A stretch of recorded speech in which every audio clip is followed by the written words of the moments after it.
Ad Astra.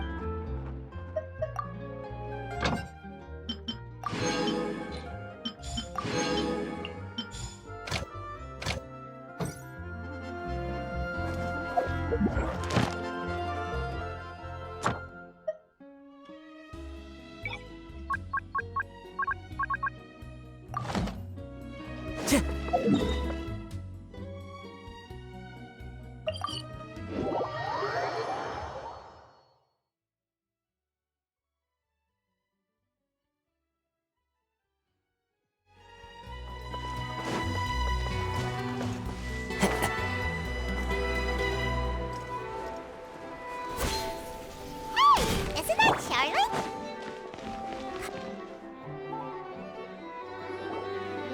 I see. So you believe that this warning letter was sent by the Phantom Weasel? Absolutely. I've said it before and I'll say it again. The Phantom Weasel never acts as you expect. He must have faked his own death 10 years ago using a body double. Now that he's back, I'm sure the guards who worked on his case back in the day are in for a headache, but however this turns out in the end, the one thing it won't be is boring. Couldn't agree more. As a journalist, I'm gonna get a lot of mileage out of this one. Thank you, sir, for your time. Now, whom should I interview next? Huh? Hey! What a coincidence! Fancy meeting you here. Perfect timing. So, the Phantom Weasel's latest warning letter. What are your thoughts? Yeah, this is the first time we're hearing of this one. Could you clue us in? Huh? Oh, sorry. Yes, this case is from a decade ago. I guess you wouldn't know about it. Well, not to worry. You're in good hands because I'm a professional. The story goes like this. 10 or so years ago, a phantom thief became active in the court of Fontaine. Known only as the Weasel, nobody knew his true identity, and the authorities never managed to catch him. Wow, cool! He sounds like one of those mysterious night burglars that you read about in novels. Precisely. Well, except the part where they actually have a good reputation. Our Weasel targeted whatever people held dear, and no one was safe from his predations. He would just as soon steal a necklace from a rich merchant's safe as he would a toy doll given to a commoner child for their birthday.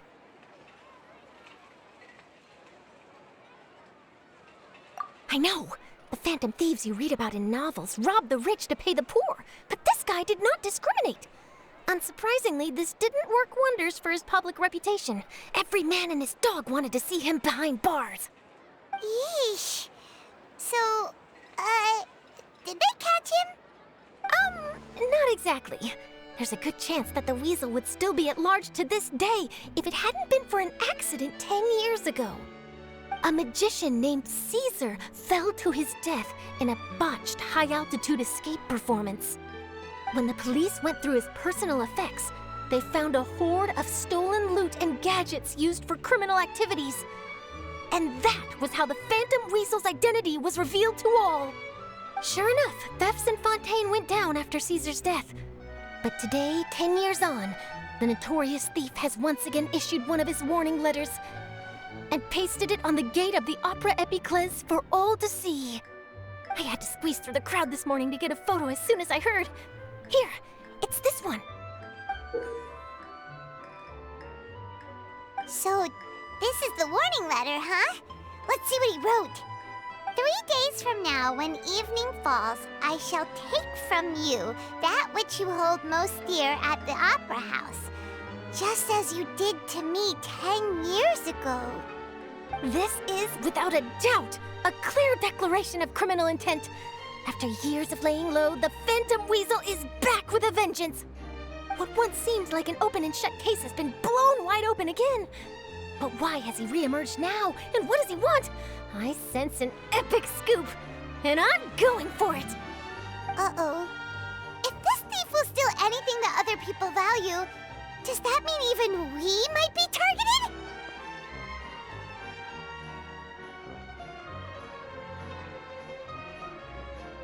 Really?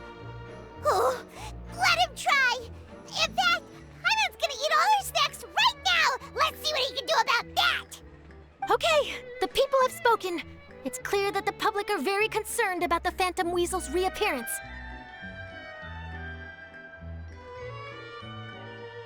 Let's see, I've got a photo of the letter, my interview notes. Yep, that should be enough to form the skeleton of my article. It does feel like something is missing, though. Something exclusive.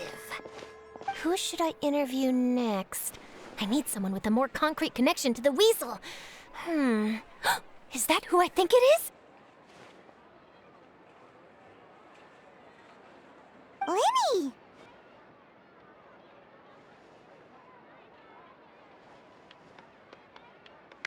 Magic, magician, Caesar! The Phantom Weasel! That's it! Let's go interview Lenny! You see, the original Phantom Thief Caesar was a magician too! And what do Phantom Thieves and magicians have in common? They both have an air of mystery about them. Perhaps there's a connection there. Are you serious? What sort of a deduction is that? Oh, relax. My journalistic instinct tells me that an exclusive news story is beckoning. Let's go. No time for delay.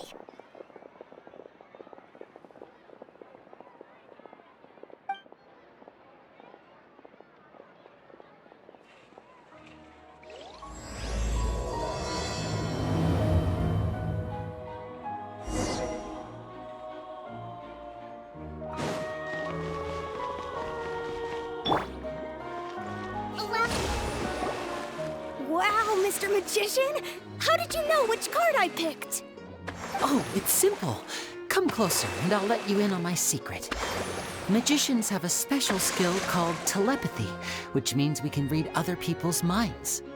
Really? Then, what am I thinking now? Well, first you need to relax, because I can see that you're clenching your fist in your mind, as if to say, no, I mustn't let him guess it. Aww. And now you're getting a little flustered. You're trying to find a way to empty your mind, to think of nothing at all. But the more you try to hide a secret, the easier it'll come out. You snuck out from home today, didn't you? You told your family a little lie so you could come out and play. Now, that's not a good habit. You can tell? Oh boy, you really can read my mind. Of course. Oh, and that's the end of my performance. You should really be heading home. Remember to apologize to your family, all right? They must be worried about you. All right, got it. Bye, Mr. Magician.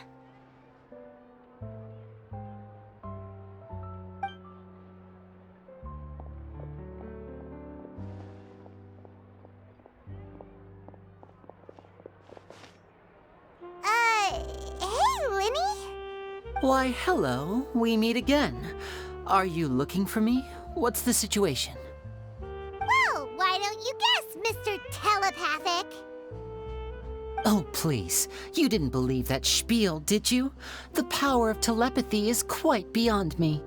I'm sure that child would beg to differ. Seemed like you were right on the money.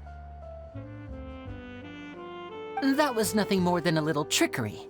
I made an educated guess based on his micro-expressions. That, plus the fact that he was the only kid here without his parents, and he looked as guilty as sin. He made it easy for me. You guys, on the other hand, let me guess. Don't tell me you're here for the Phantom Weasel, are you? Wow, got it in one!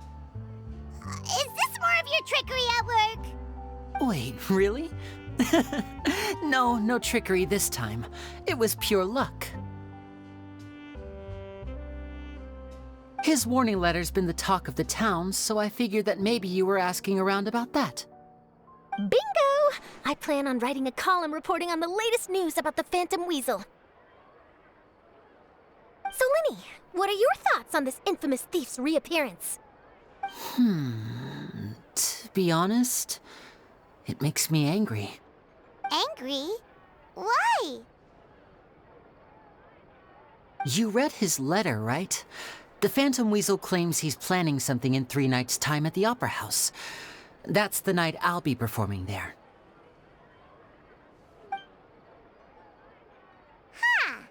What are the chances? Wait a minute, you don't think he's after you, do you? Well, if he is, then his warning is clearly a direct challenge to me personally. And if he's not, then it's still going to be a huge headache for me. The mere mention of the weasel's name is enough to scare people off. So once the contents of that letter get out, barely anyone will be showing up to watch my show. But I've been preparing for this for a long time. I'm not about to let him ruin my big day. This leaves me with only one choice. I have to expose the Phantom Weasel's identity before the show begins. Really? So what you're saying is, we might get to see a live duel between a famous magician and an infamous thief? Wow, this has exclusive written all over it. To be honest, I'm not sure if I'll emerge the victor. The Phantom Weasel is a notorious crook, infamous for his inscrutable methods. You're being far too modest, Linny. I think your magic tricks are even more inscrutable than those of a thief. Thanks for the compliment, though I have to say, I don't care much for the comparison. A lot of people liken magicians to thieves because we both have the ability to make things disappear without the person noticing. But there's an important difference that these people overlook. Allow me to demonstrate with a quick magic trick. Here, I have a flower, just an ordinary flower that was picked not long ago. Watch it carefully now. 3, 2, 1. It's gone!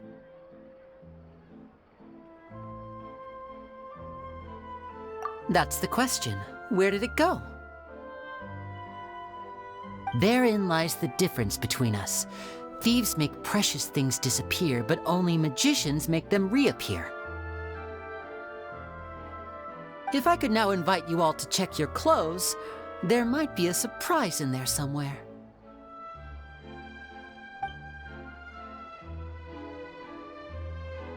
A surprise? Let me see!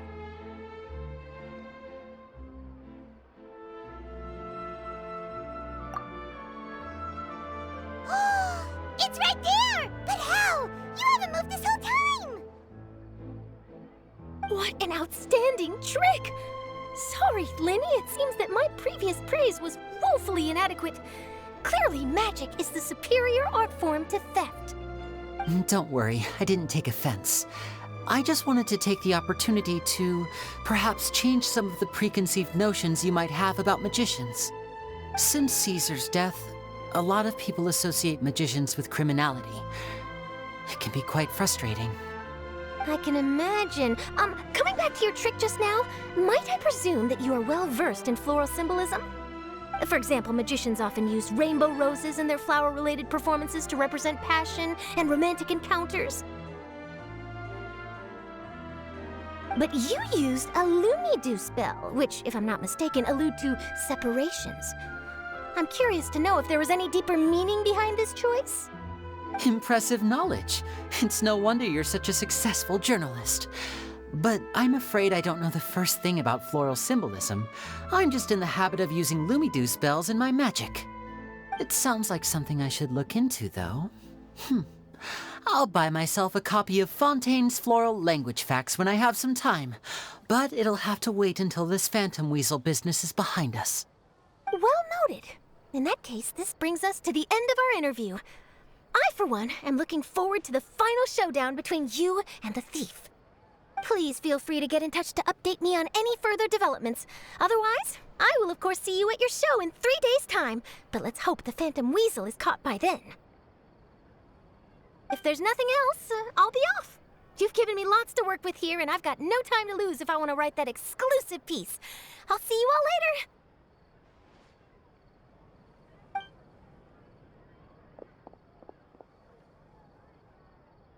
So, Linny, are you gonna tell us how you did that flower trick now?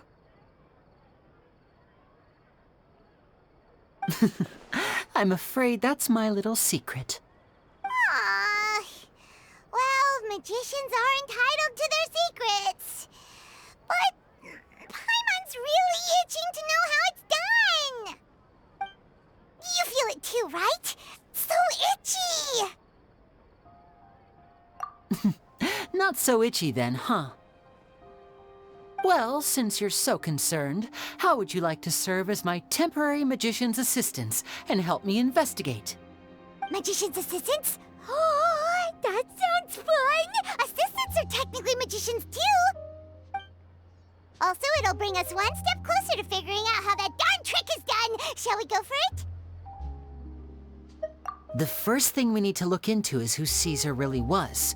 If he truly was the Phantom Weasel, that means that the Weasel is dead, and whoever wrote this warning letter is just a copycat criminal. But if he wasn't the Weasel? Well, that'll make things more interesting.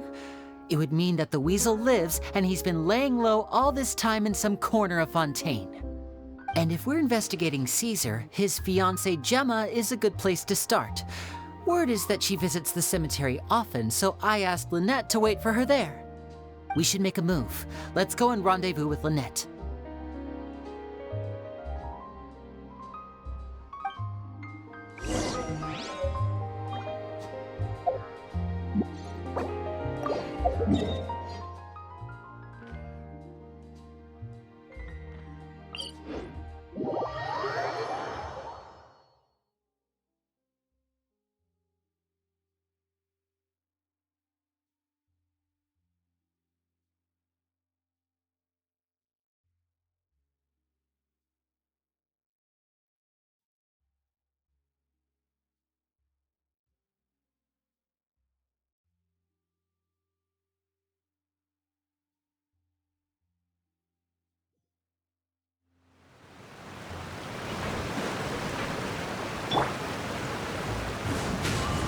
Follow the wind.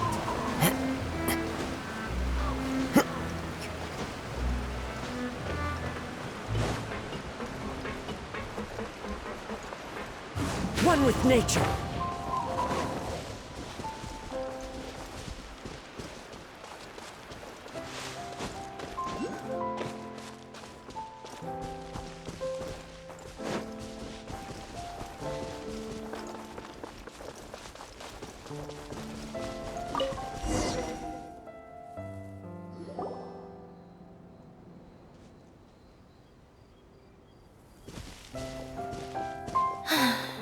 You took your time.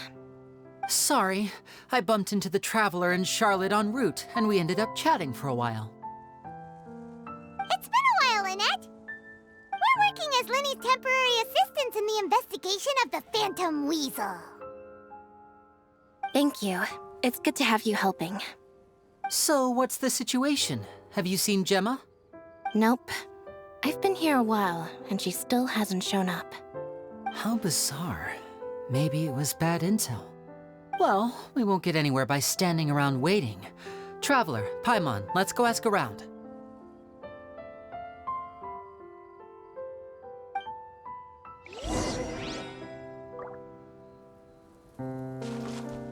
I'll wait for you here and see if Gemma shows up.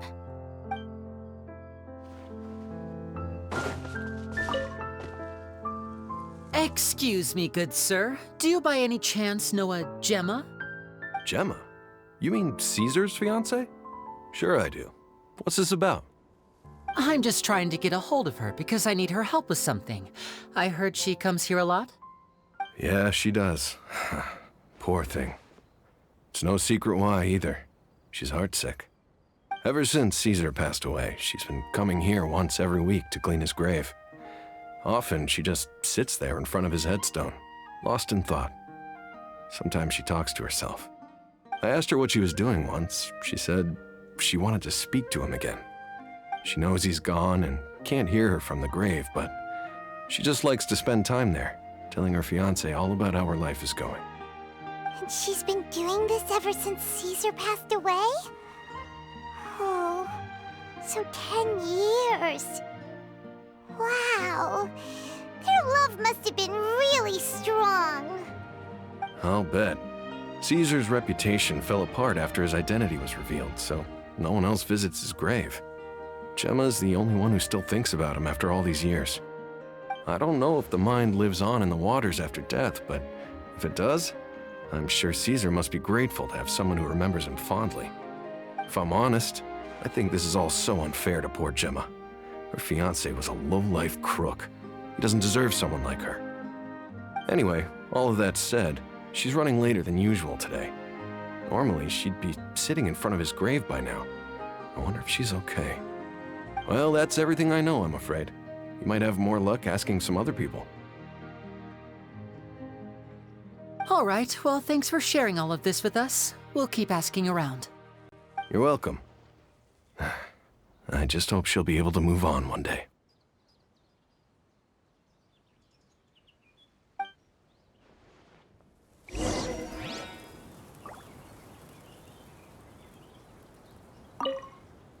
A lot of people find cemeteries bleak and oppressive, but not me.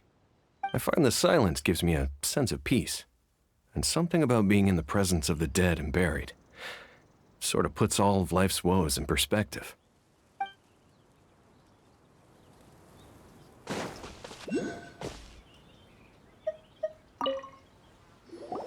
Did you hear the news? They're saying the Phantom Weasel's back. You're kidding. Wait, isn't he dead? I don't know anymore. All sorts of news flying around nowadays. I can never tell what's true and what isn't. But what if, just hypothetically, I mean, what if this weasel's the real deal and Caesar was framed? Called it. Seriously, 10 years ago, on the day it all went down, I said to myself, you know what? This guy's been set up. The Caesar I knew was a good guy. He gave balloons to children on the street, for Pete's sake. What, are we supposed to believe that he was a balloon thief or something? Give me a break. Oh, please. Weren't you the one cursing his name to high heaven when the police announced the news? You were all, that gosh darn lousy son of a, you think you know a guy, or words to that effect. Wait, did I say that? I don't seem to recall.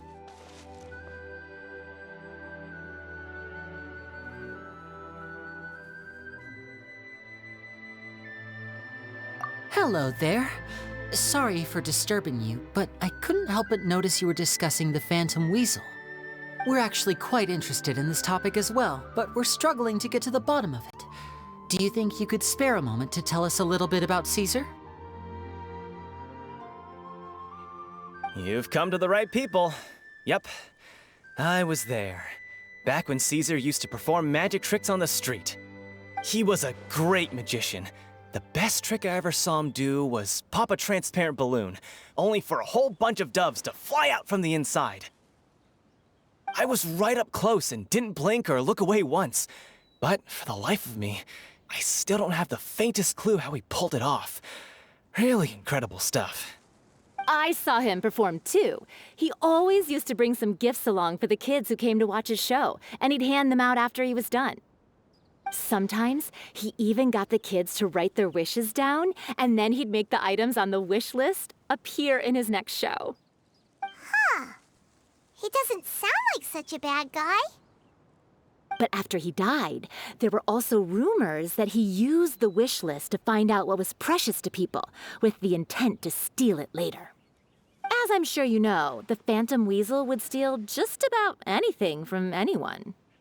Whatever the case, now that the Weasel is back, Caesar's become a hot topic once more. I bet Gemma must be pleased. If Caesar's name gets cleared, maybe it'll finally give her some solace after all this time. No, speak of the devil. That's her over there. If you've got any more questions about Caesar, she's definitely the one to ask.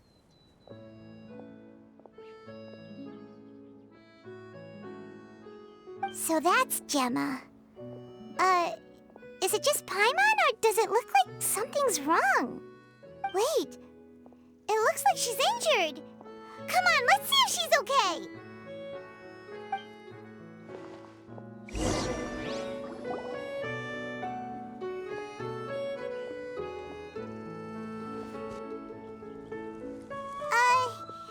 Hi there. You're Gemma, right?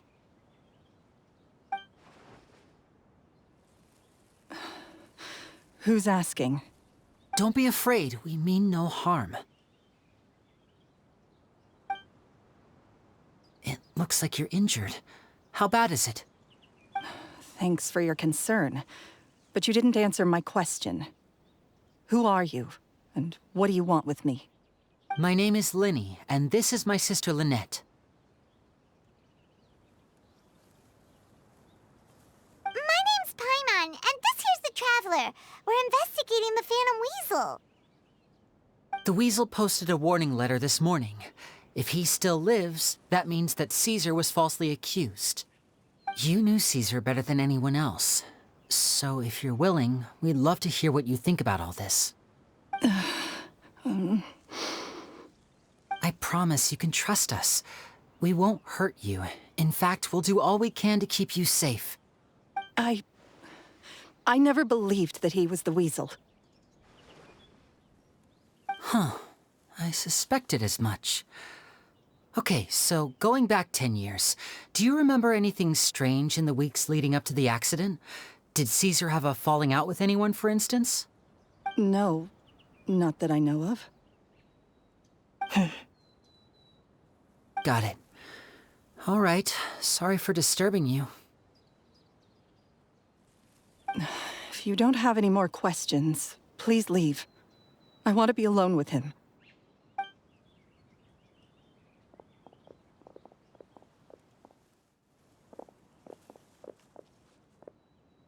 Judging by the look on her face, there's definitely something fishy about her. She's lying. She definitely knows something.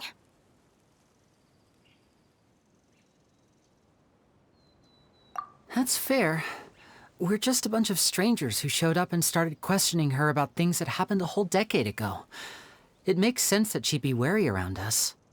In any case, I doubt we'll get any further here, so let's call it a day. Meet me outside Hotel de Boer tomorrow, and then we'll start the next step of our plan.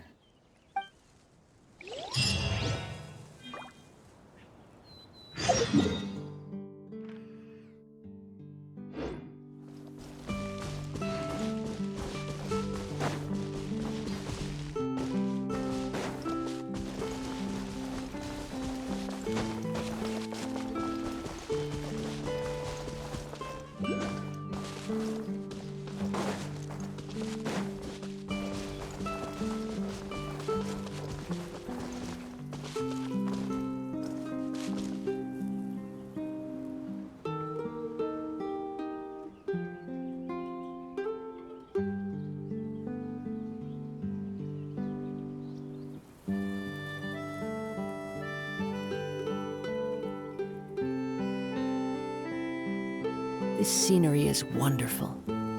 Surely enough to convince anyone to become a wanderer.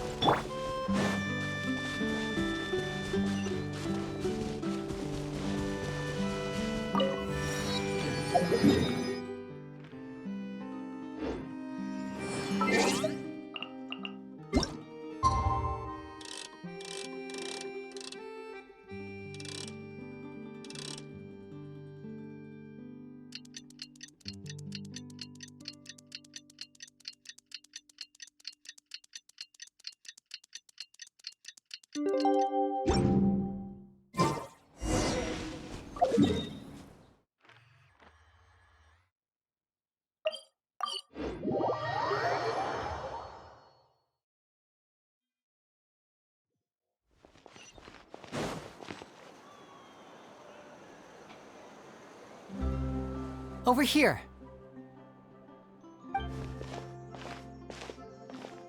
Lynette's not joining us today?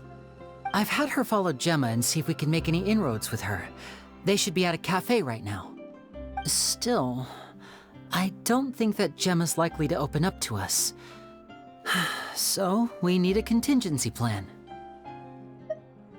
Today, we'll be looking into a guy named Lorenzo, Caesar's former pupil and assistant. When Caesar passed away, all the stolen goods discovered in his home were confiscated and returned to their rightful owners. But Lorenzo was the only one privy to all his magic secrets, and he inherited his craft. Before long, Lorenzo was the next big magician in town, his fame surpassing even that of his master, and it made him very wealthy. He's since left the magic scene, though, and these days, he's a wealthy businessman with his fingers in a lot of different pies. I had to pull a lot of strings, but I managed to get him to agree to a couple of drinks with me. Be warned, though, I hear he's got a hair-triggered temper. We'd best be careful.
key ingredient in fine dining.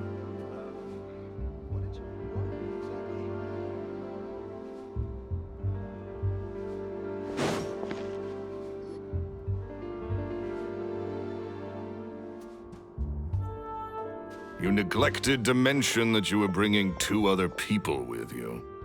My apologies. These 2 are my assistants. When they heard that I was meeting with the former Magic Maestro himself, they begged and pleaded with me to bring them along. And if it's no trouble, a couple of autographs would really make their day. Oh, forget the pleasantries, just sit.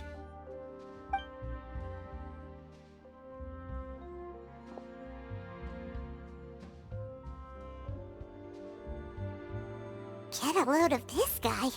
Forget the pleasantries, he says, but he looks pretty happy about Lenny stroking his ego. I only agreed to meet since we're both magicians. Do me a favor and cut to the chase. I have more important things to do than drinking. Much obliged, sir. As it happens, the matter I want to address is also related to magic. Yesterday morning, a warning letter from the Phantom Weasel appeared on the entrance to the Opera House. He claims to be planning something for the same evening that I'm scheduled to do a magic show there. As such, I believe that I may well be his target. I have to get to the bottom of this to ensure that my show can go ahead as planned. Naturally, any investigation into the Weasel starts with a few questions about Caesar, who... What is there to investigate? Caesar was the Weasel and he's been dead for 10 years. So what if some sick creep thought it'd be funny to write a warning letter? It changes nothing. Are you trying to tell me you actually bought it? Please, sir, no need to get so worked up. I do concede that a copycat is but one possibility. Possibility? It's a fact, Lenny. Look, my patience is limited, so listen carefully while I'm still willing to put up with you. The Weasel is dead. Period. Everyone knows that, so do yourself a favor and quit this investigation. It'll lead you nowhere. Look, if this affects your magic show in any way, I will personally compensate you for any losses. Oh, sir, I'm honored, really. But this isn't about finances for me. My pride as a magician is what's at stake here, Lorenzo. Copycat or not, this person has thrown me the gauntlet, and I must meet their challenge head-on. Your pride? Don't mince words with me, boy. Just tell me, what exactly are you seeking to do? I want to find out the Phantom Weasel's true identity. I have to know for myself what really happened 10 years ago. What would that accomplish? And what do the events of 10 years ago have to do with you, anyway? Look, you of all people should know that a magician never reveals their secrets. And in any case, dead men don't talk. So if you really care about your magician's pride, then you'll forget about Caesar and move on. Uh-oh. This is getting awkward. Lorenzo? Is that? Oh, it is you! I know that big, booming voice anywhere. What's up, my man? Want to grab a drink with me? Another day, I'm busy. Oh, come on. You can't be all business all the time. You know what they say? Live fast, die young. You gotta learn how to kick back and relax once in a while. If I wanted your life advice, I'd ask for it. Now get out of my face and go be drunk somewhere else. Sorry, my good sir. I don't believe I've had the pleasure. Oh, hey! Edmondo. He and I are business pals. We worked together a bunch of times. This is your first time meeting him? Oh, he's always like this. Foul-mouthed and hard-nosed. Never heard a kind word out of this guy the whole time I've known him. And he wonders why he can't get a girlfriend, despite being, what, pushing 40, 30, something? Anyway, point is, a lot older than when he first got rejected by the girl he was into. And he's still into, from what I hear. Shut up and get out of my face. Another word out of you and you can forget about doing business with me ever again. Do I make myself clear? Sorry, I may have had a little too much to drink. All right, I'm gonna leave. Don't work too hard.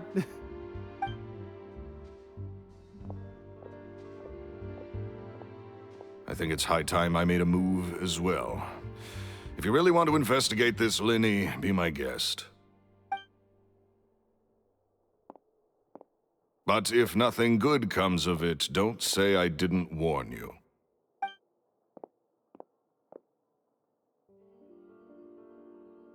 Well, that fell to pieces in a rather spectacular fashion.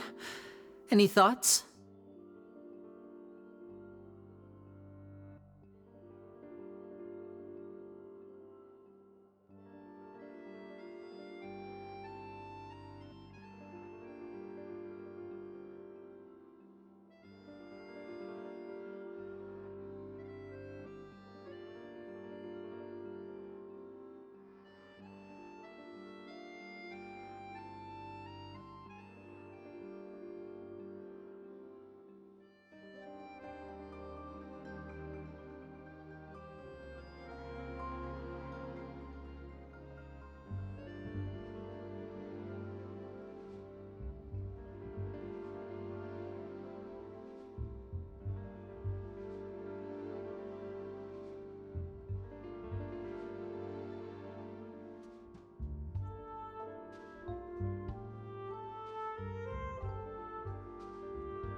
Totally. And what was all that about compensating you for your losses? Why would someone you just met make an offer like that? He's gotta be hiding something. And not like Gemma. She was a little suspicious, but this guy's definitely covering something up. I think so too. We need to look into Lorenzo more closely. That guy Edmondo seems to know a thing or two about him. He only just left. Let's see if we can catch up with him.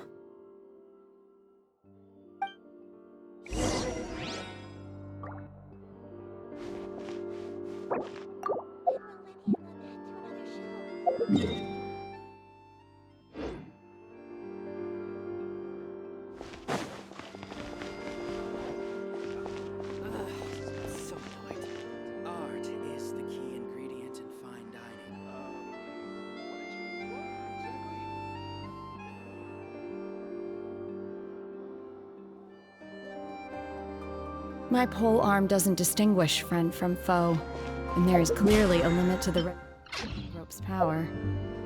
That's why I loathe crowded areas.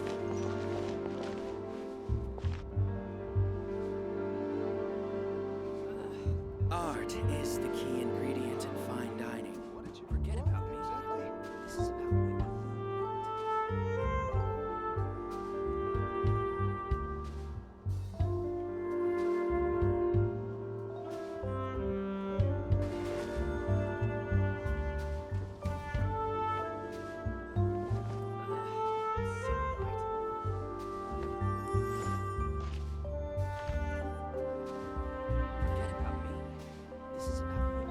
Art is the key ingredient in fine dining.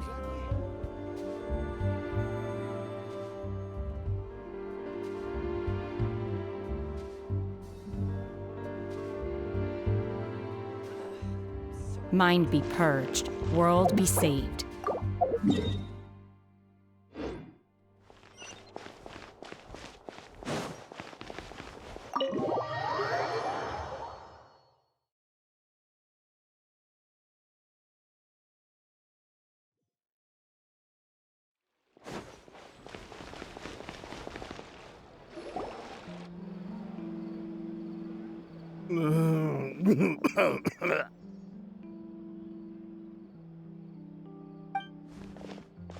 You okay there?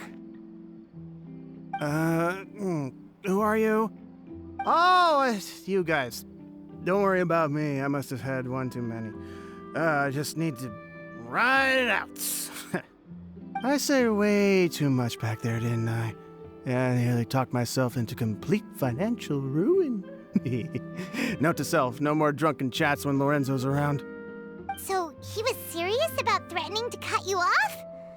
Ugh, Paimon knew he was a bad egg. Hey! Keep your voice down. Don't go prying into Lorenzo's personal affairs. Bad things happen to people who ask too many questions, or make an enemy out of him. What kind of bad things? Don't even ask. I'm sorry, I'm gonna have to cut this conversation short. I'm not crossing that line again. And take it from me, trouble with Lorenzo is one thing you don't need in your life. You saw him flare up back there.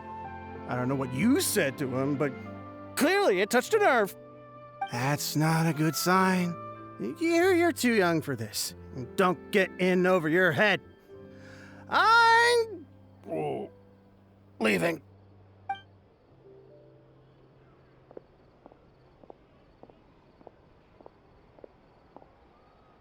And there he goes. What do we do now, Lenny? Shh. I think we're being watched. Someone was listening in to our whole conversation. Don't say anything and don't look back. Any altercation in the city will attract the guards.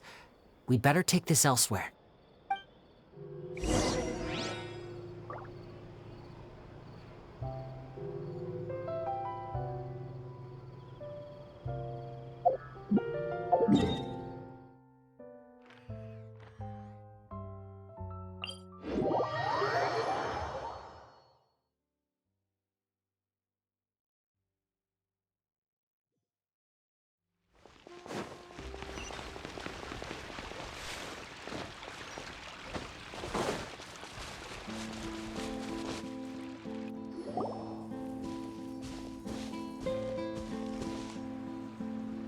You followed us a long way.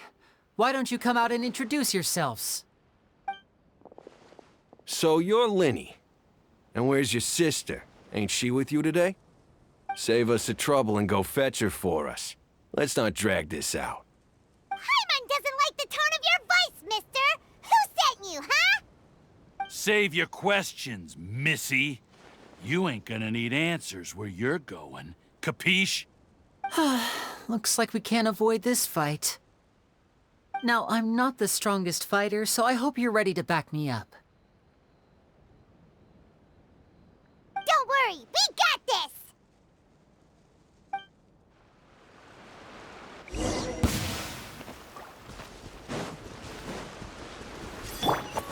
Manifest! into the wind. Hold the line. Curses. They're tougher than we thought. Vision wielders are always trouble. Intimidation ain't gonna work like it did on the lady. Come on, let's scram! Hey, wise guys! We ain't through with you yet! Oh, they got away! Did you catch what they said just before they left? Something about intimidating someone else. Sounds like they just wanted to rough us up as a scare tactic, and they've already done it to someone else, but who? You're right. She was injured when we saw her yesterday, and she acted like she had something to hide. Maybe she was too scared to tell us the truth because those guys had threatened her. Well, if that's the case, she should be more willing to open up to us once she learns that those thugs won't be bothering her anymore. Let's head back to the cafe and see if we can get any information from her.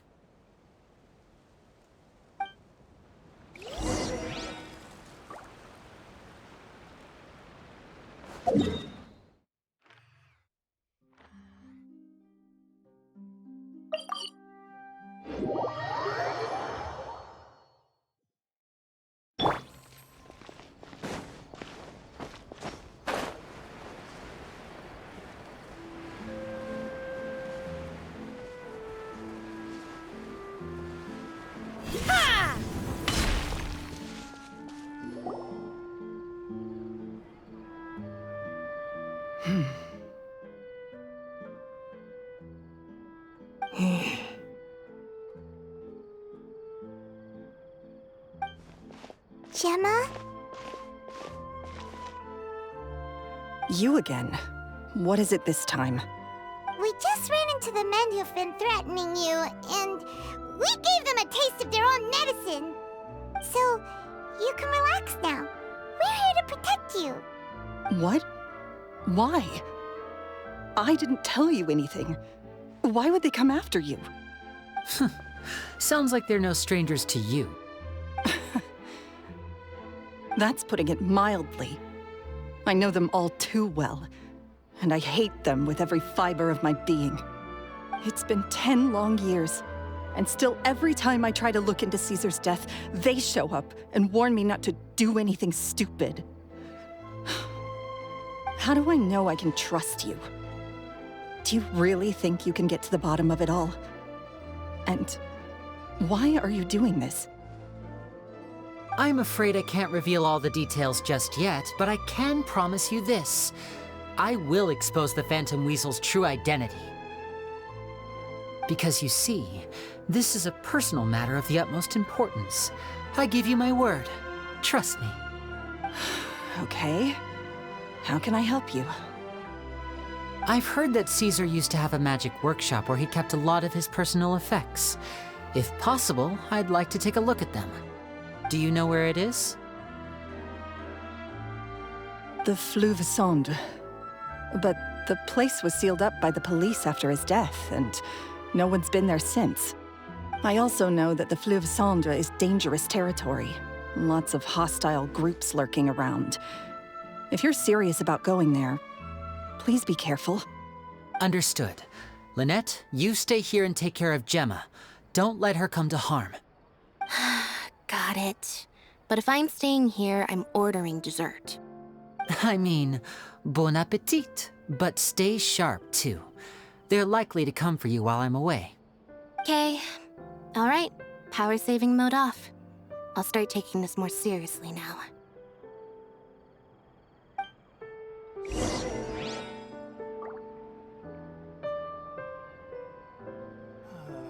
Looks like no more.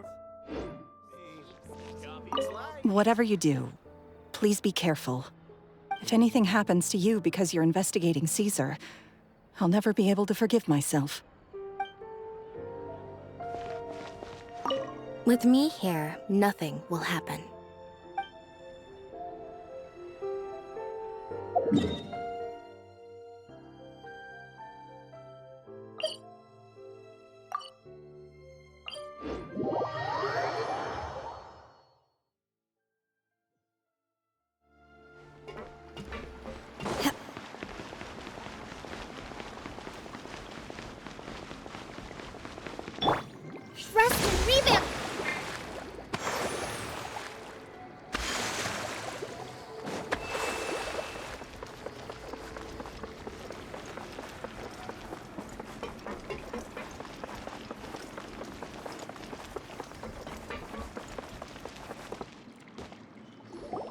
If Gemma gave us the right location, then the workshop should be right nearby. Huh. Looks like these boxes are blocking the entrance.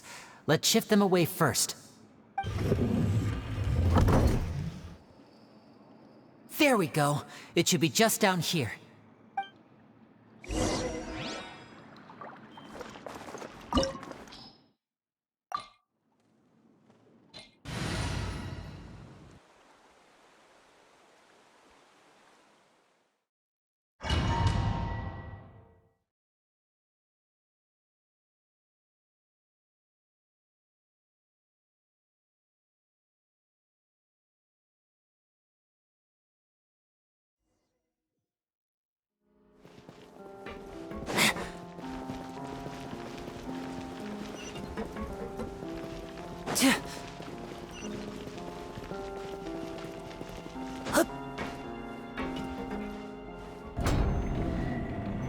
So this was Caesar's workshop.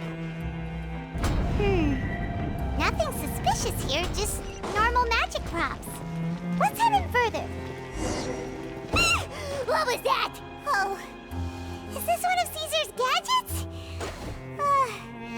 Guess we must have triggered some sort of device.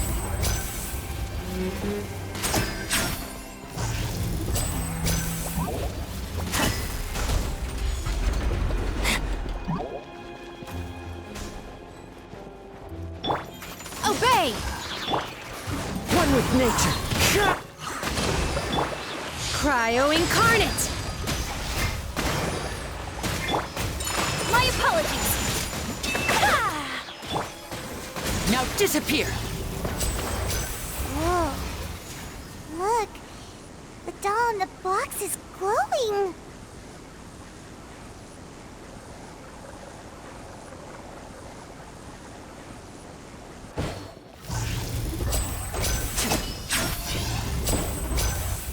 There's something written on the card on this doll. Let's take a closer look.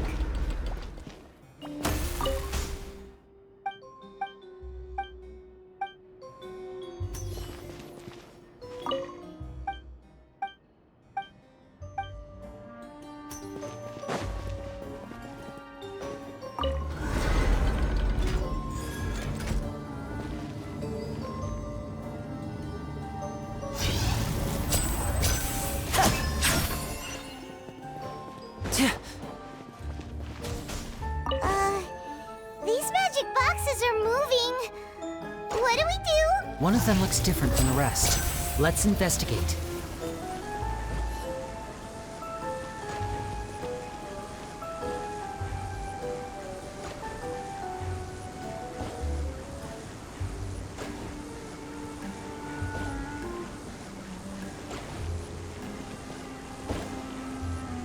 Got it. We're supposed to find the box that lit up at the start, right? There should be another wish list inside. Let's keep trying.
That's weird. Have we reached the end already? There's nothing here. Maybe this was a wasted trip. This place seems a little too ordinary for a magician's workshop. There's a distinct lack of mystery. We've triggered quite a few devices on the way here. I'm starting to wonder whether Caesar built this whole place as one big, elaborate magic contraption. If so, then there must be more to this place than meets the eye. Maybe a hidden room somewhere. Aha! If I just move this book, then hopefully... and... presto! A secret passageway! How did you know? I'm a magician too, and apparently great minds really do think alike. Looks pretty big inside. Let's head in and take a look around.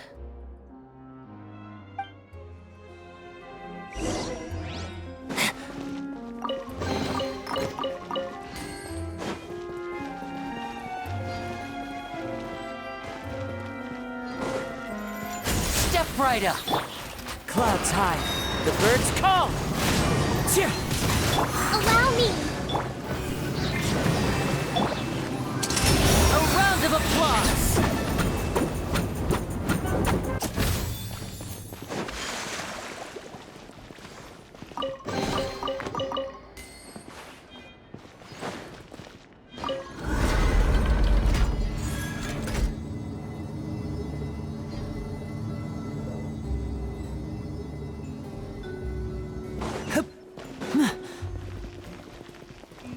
And voila! Wind Strider!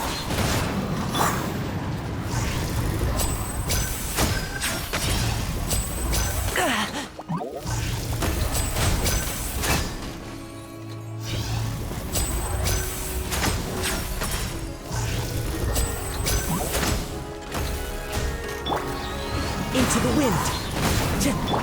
Rest and rebuild! Transfiguration! Whirling snow!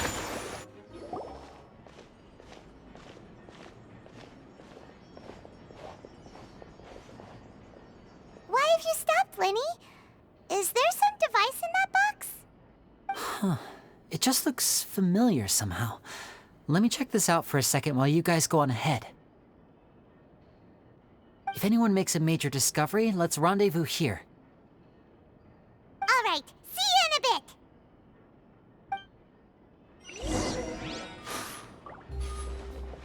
The placement of this device inside.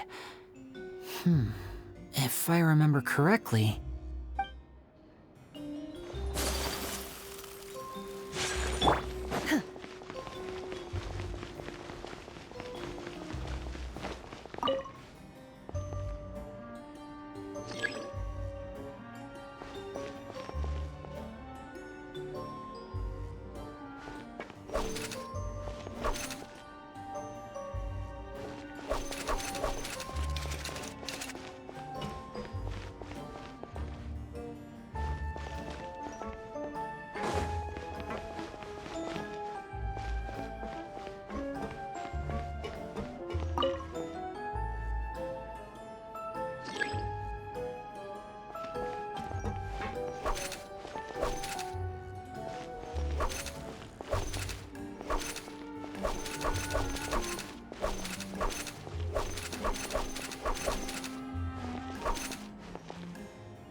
Seems like we can't step on the same tile twice. Guess we've got to finish it in one run, huh?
Wow!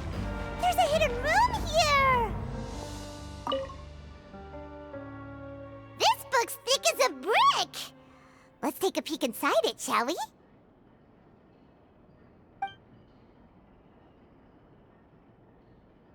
At one of my shows a few days ago, a child asked me how I pulled candy out of my hat. As a joke, I told the kid that the hat has a built-in wish-granting machine.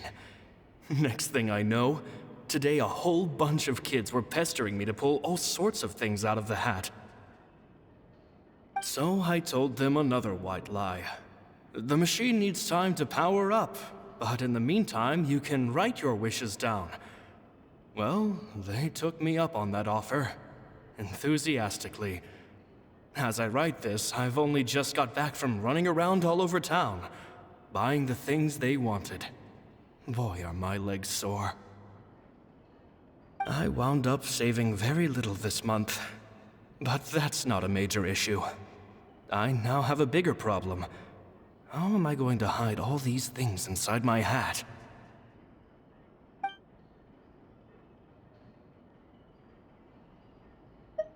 Two children came to talk to me after today's show. I don't know why they were out on their own. They looked much too young to be unsupervised. I do hope they got home safely. Anyway, they said that they wanted me to teach them how to do magic. It's not uncommon for children to ask this, of course, but I've never seen any of them as serious about it as these two. I told them that learning magic is very hard work, but that didn't faze them at all. It's like they already knew. And they seemed so committed. I couldn't turn them down.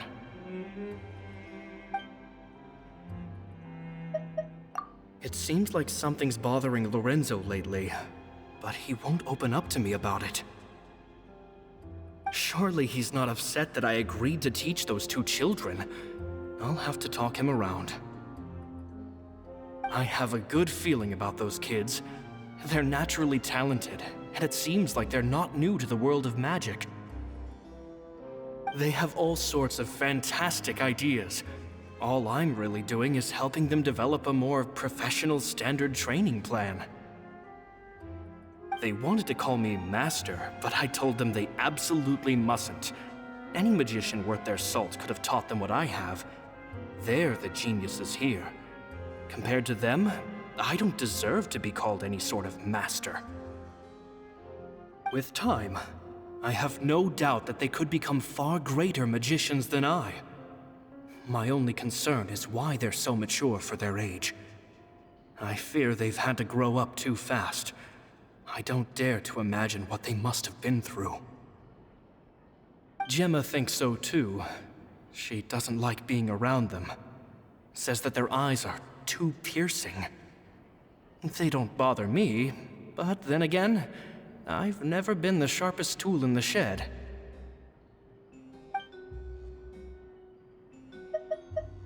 It's nearly time for me to go on tour.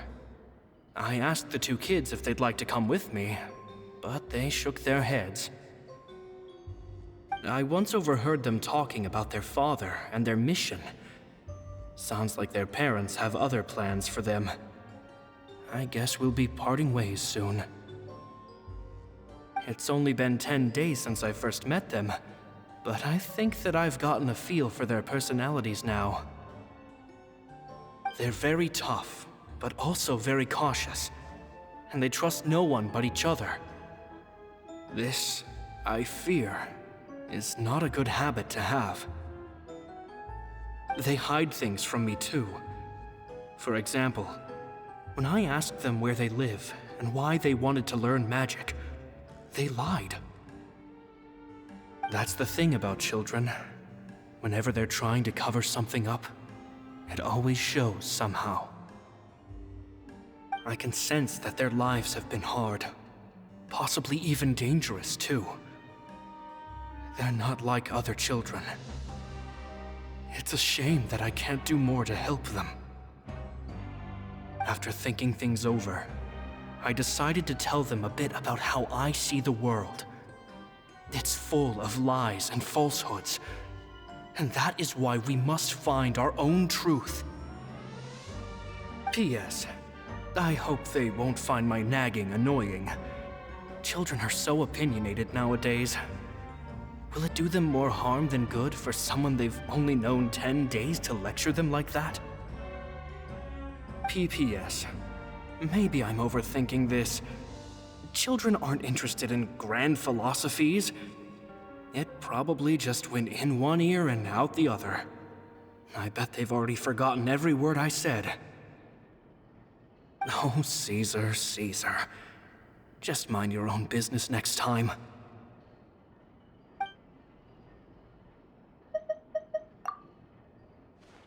Two magic geniuses with a father and a mission, huh?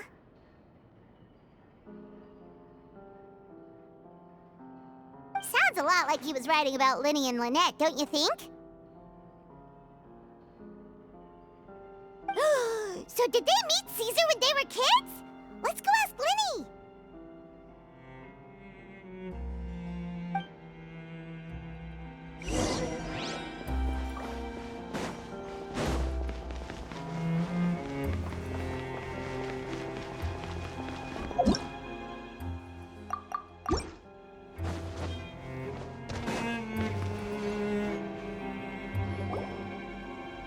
Linny?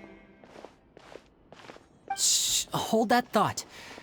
As I expected, there's a lot of fishy things going on in this place. Fishy? Uh-oh, what have you found? All in good time. Before we go over our new leads, I want to tell you how a high-altitude escape is performed. First, the magician slots themselves into a magic box in full view of the audience. The box is then suspended high in the air, and a short while later, the base automatically opens. At this point, a dummy will fall out of the box, but it looks real enough to grab the audience's attention, and they start wailing and screaming. Meanwhile, the real magician, who has by now blended into the crowd, waits for a good moment to make their appearance and put on a hysterical performance. Oh no! Is that me? Did I just fall to my death? Very vivid description. Paimon can really picture it. And then what? The audience's gaze then turns to the magician, and by the time they realize what's happened, the dummy has vanished, as if everything that just happened was some sort of shared illusion. Of course, that's just how I think the process should work, theoretically speaking. The inventor of this trick never performed it successfully. When the box opened, Caesar was the one who fell out, and not the dummy. He fell right to the ground from the highest point of the opera house. No one could hope to survive that fall, not without a vision at least. And no one else has ever attempted this trick since. My understanding of how it works is just based on what I could gather from his notes and the relevant gadgets here in his workshop. So Caesar's famous high-altitude escape has never been done, huh?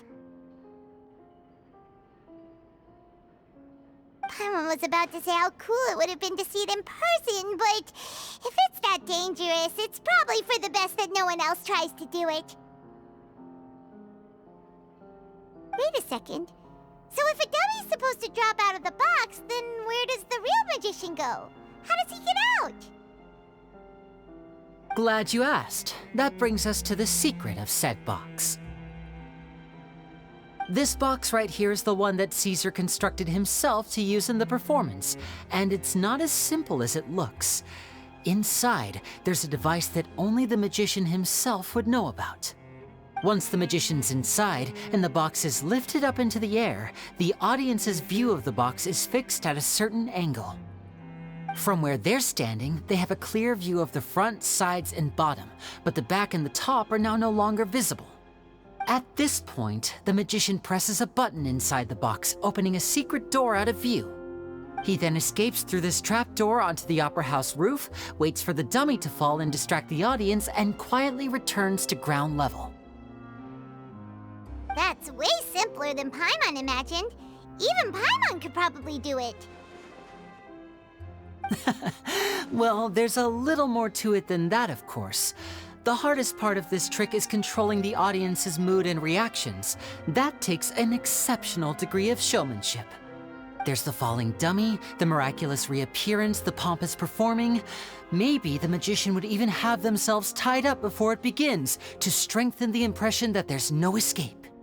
Many days and nights of careful research and painstaking practice would have gone into this, all culminating in a performance just a few minutes long, but one that still manages to transform the shock and grief of a tragic accident to the joy and laughter of a mesmerizing magic trick.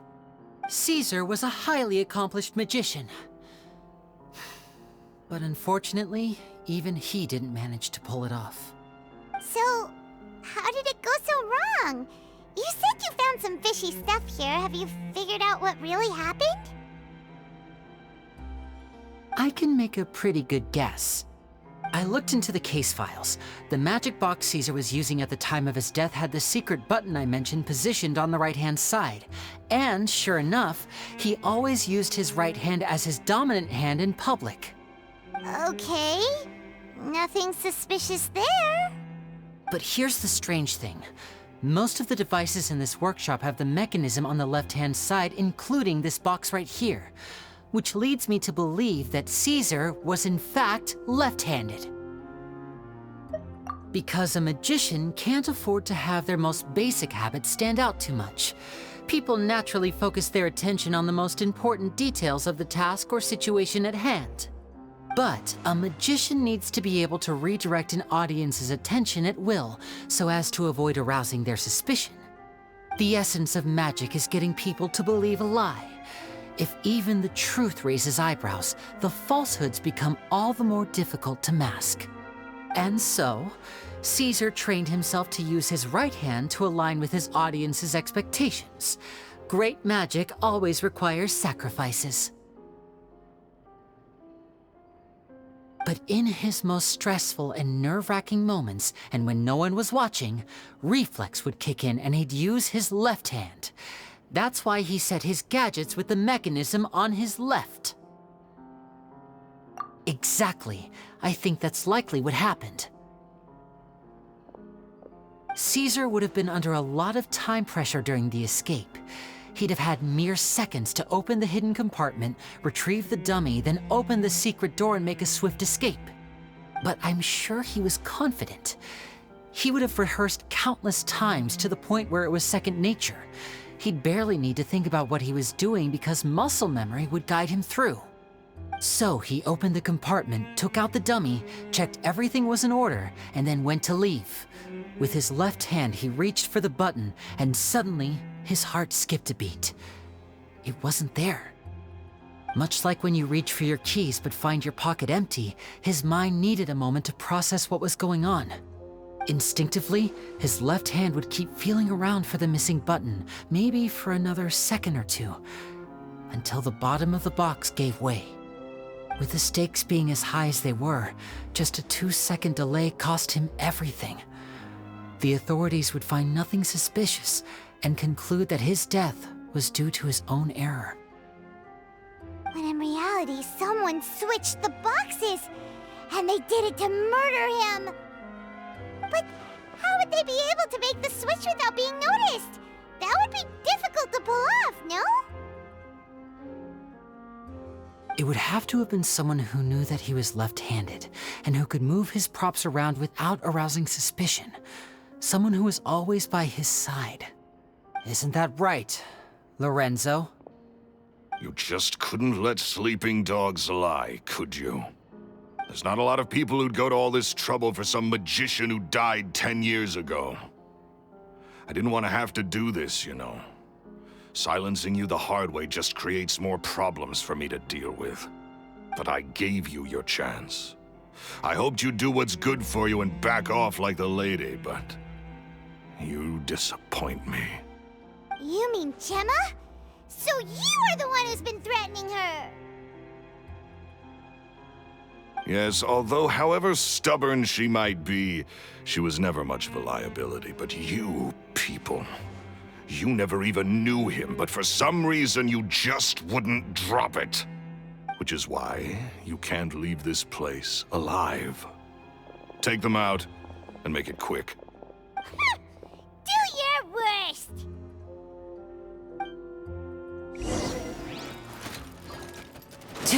Step right up.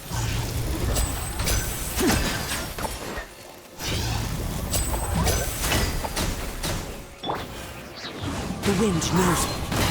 Hold the line!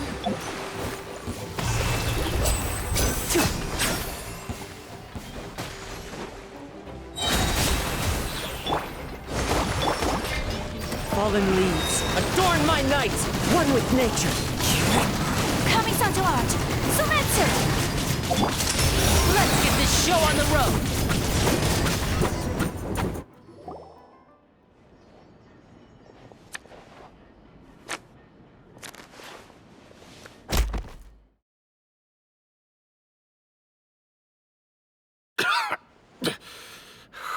You kids are tougher than you look.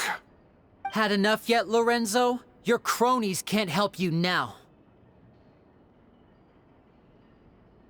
I think it's high time you started talking, and what I'd really like to know is, why did you murder Caesar? If I had a Mora for every time you said that man's name. Of course you idolized Caesar, everyone else did. But I was the real genius magician. Me! He was just an amateur who did cheap tricks for gullible children. I was the one who made magic into the fine art it is today. The aristocrats doffed their hats to me! So it was jealousy. Jealousy. Hatred, more like. I hated Caesar. All he cared about was his magic. He lived and breathed it. He poured everything into his street performances and his stupid tours like it was just a hobby to him, never bothering to think about Mora. What sort of fool devotes their life to the art of deception and never has a Mora to show for it? But the people loved him, didn't they? Oh, how they looked up to him. No one gave me a second look. All I ever heard was, "Oh, your master's amazing, isn't he?" Amazing. Yeah, so amazing that he was completely broke. Every other apprentice was living it up at their master's expense, but no, not me. I put in all the work, mastered all the skills, and it brought me nothing more than the life I already had. He forbade me from using magic to trick people out of their Mora. There was nothing he hated more than that. And with his reputation in Fontaine, it was too risky for me to go it alone. As long as he was alive, if I dabbled in my own brand of money-making magic, he would expose me, and it would destroy me. I had to kill him. There was no other way. He had to go. And this was your only motive? It was reason enough. What other motive would I need? Well, I was under the impression that there might have been other factors at play. For instance, maybe you were in love with Gemma, but she was engaged to Caesar. In love with Gemma? Don't be ridiculous. Guess I was wrong about that then. Next question. Are you the Phantom Weasel? I am. Caesar was so strict with me. He insisted that his way was the right way, that the sole purpose of magic was to bring joy to the world. I never bought into any of that. I was more interested in the practical value of magic. Sure enough, it helped me fill my pockets with all kinds of valuable treasures. Oh, yeah! Charlotte told us that the weasel would steal whatever people valued, no matter how much it was worth. That's just how it looked from the outside. What would any thief want with second-rate loot? I've only ever targeted high-value items. I stole cheap things as a way of practicing my craft. It was other people's overactive imaginations that conjured up the preposterous image they then dubbed the Phantom Weasel. So that's the story, huh? Well, I hope you're ready to tell it all over again during your trial. What choice do I have? You're a pack of wolves, and you've got me between your jaws. You've seen what's here, and my last-ditch effort to stop it getting out has failed. What else can I do? So be it. I've enjoyed power and wealth for the last 10 years, the likes of which Caesar could never give me. I wouldn't choose for things to end this way, but I regret nothing. Very well. In that case, I'll contact the guards. Traveler, Paimon, keep an eye on Lorenzo for me. I'll meet you just outside the workshop when I'm back.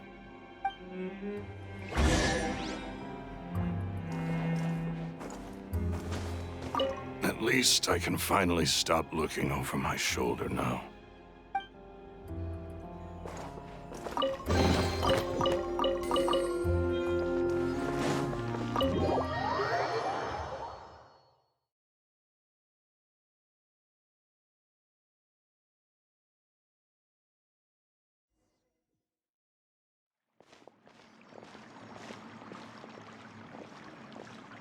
Lily has told me the whole story. Lorenzo, do you confess to the murder of Caesar and to framing him for the Phantom Weasel's crimes? Look who's finally developed a conscience. What kind of disciple murders their own master? I hope it was worth it, because there'll be hell to pay.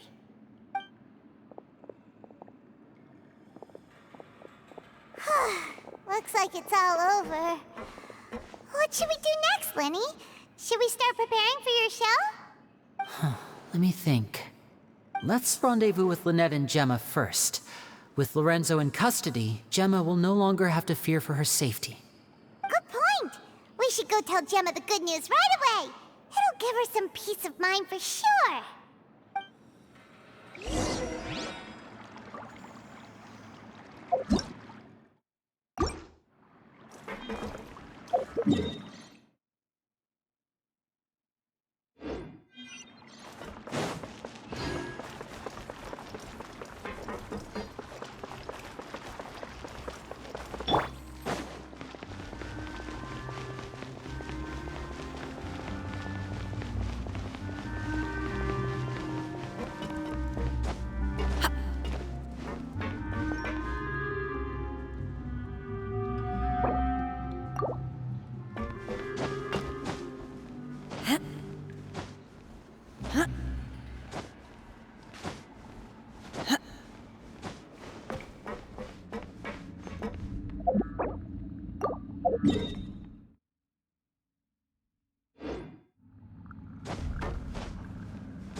Ah, you're back. You were so quick. I've only just finished my third dessert. Your third? Lynette, come on, we've talked about this. Everything in moderation. You're not gonna have any room left for dinner now. It's fine. I'll shift to exercise mode and jog off the excess sugar. That's besides the point. Well, it's done now, but try to eat a more balanced diet in the future. Point taken. Did everything go okay? Of course! Lorenzo was no match for us. The guards are taking him into custody as we speak. Gosh, that's amazing. I'm sorry, I still didn't know if I could trust you, but now it seems I can. I had my suspicions about Lorenzo, but I... It's okay, we understand. He did threaten you. Paimon would find it hard to trust strangers in your position, too. But you don't need to be scared anymore. Everything's gonna be okay. Sorry. Sorry. My emotions are all over the place right now. I've been waiting for this day to come for so long. I always wanted to report Lorenzo. He took all of Caesar's property, which I found suspicious, but I had people watching me all the time, so I couldn't risk looking into it. I was so afraid. I was scared he'd do something terrible to me, and then no one would be left to visit Caesar's grave. So I never had the courage to speak out. Thank you all. Truly. Thank you so much.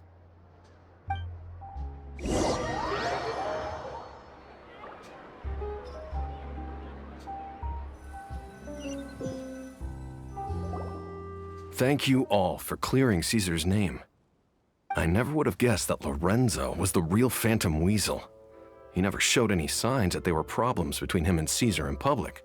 From the outside, it looked like they got along great. And to think that lowlife's been living life to the fullest all this time, while Caesar's name was getting dragged through the mud. It's a travesty. At least his soul can finally rest in peace now, thanks to your efforts.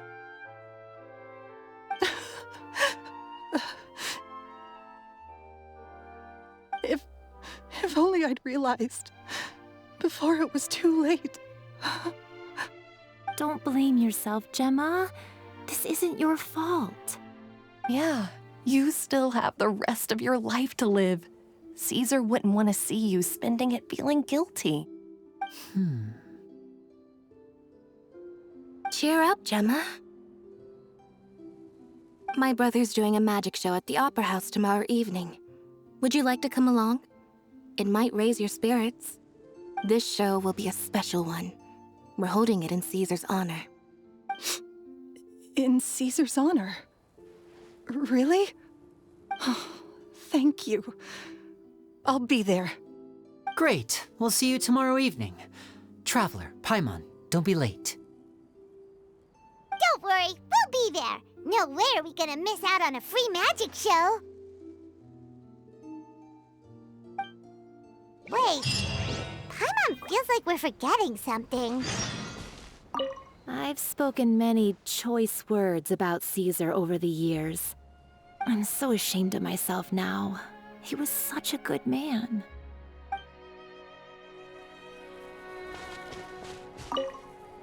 I can't believe Lorenzo was intimidating Gemma all this time.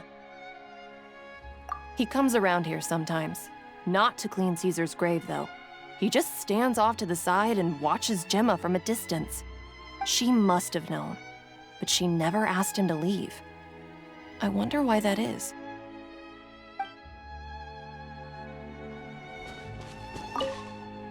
It may take some time, but Caesar's reputation will be restored now that the real culprit has been captured. Looks like Gemma chose a good man after all.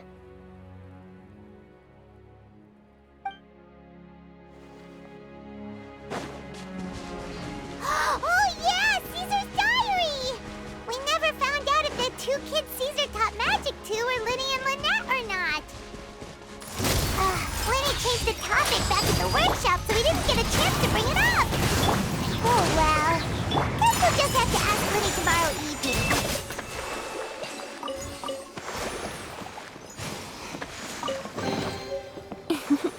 Today is a lucky day.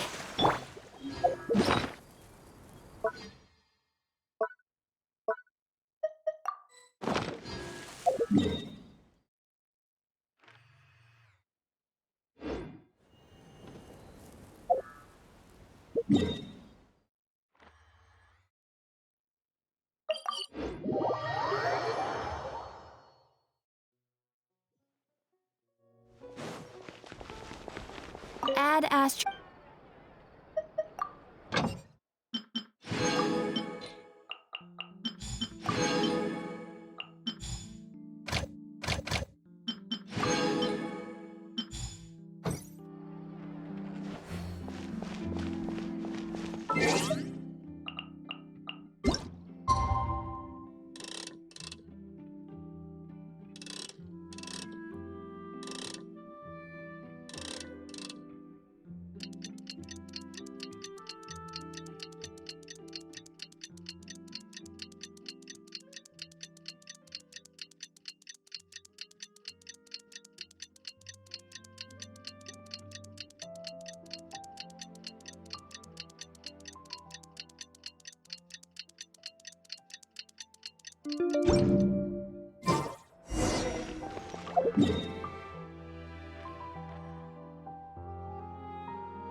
Pyron's excited to see another of Linny's magic shows! Wait. Lynette, shouldn't you be on stage by now? Not this time. My brother's going solo today. So, I'll be watching with you. Good evening, ladies and gentlemen. I hope everybody's ready because the show is about to begin. The great magician Linny has prepared a spectacular show for us all tonight, concluding with an all-new grand finale that no audience has ever seen before. Wow! A new trick! Thank you all so much for coming. Now, prepare to join me on a journey through the mystical and miraculous.